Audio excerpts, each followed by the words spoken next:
Sometimes the hardest part of the race is the decision to show up. Is there anybody out there that can relate to that? My name is Christine Barrett. I'm a registered nurse and social media marketing strategist for health and wellness professionals. And today's tip of the week, I'm talking about the decision just to show up, just to make the decision to be present, to be in the room, to put yourself out there, to get your business noticed, and to grow your business. I know a lot of times it's hard not to get stopped in your tracks when you have the opportunity to step out and you have the opportunity to let your business have some exposure. And a lot of this comes from fear of failure, or even more, I think even more common than we realize is fear of success. So where is this stopping you? Where have you decided not even to enter the race because you're concerned about the outcomes that you perceive in your mind, or maybe that you think is something that might be too overwhelming for your business?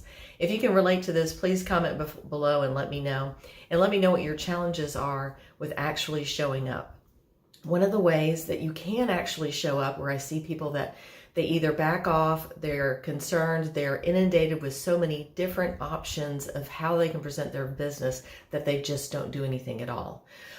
So when you're promoting your health and wellness business, it's important, one, that you have some sort of online presence, whether that's a website, whether it's social media, to indicate that you're real, that you're something that's real, that you have some type of community around that you have some type of way to communicate with your audience and your ideal client, whether that be through your social media platforms or maybe a contact point on your website.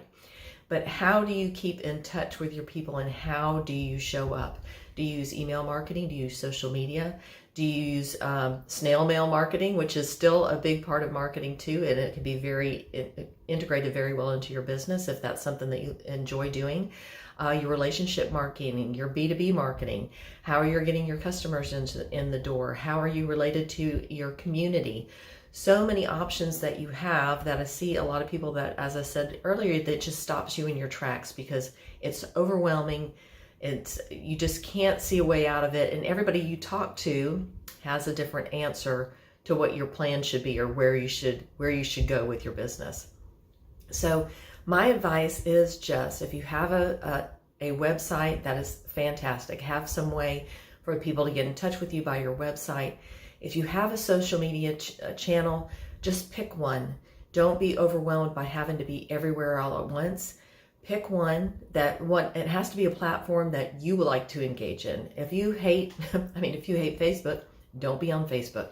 If you hate LinkedIn or all these ones, they don't resonate with you and it doesn't mean anything to you and you hate to be on the platform, don't choose that one. Choose something that you are going to follow through with to grow your audience on. Now, depending on what your business is, you can grow your audience on any of these channels with your ideal client.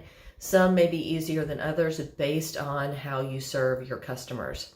So just show up, pick one thing to do, show up somehow big, at least one time a week, whether it's a live video, whether it's a podcast, whether it's a newsletter that goes out, some way of keeping in contact with your audience.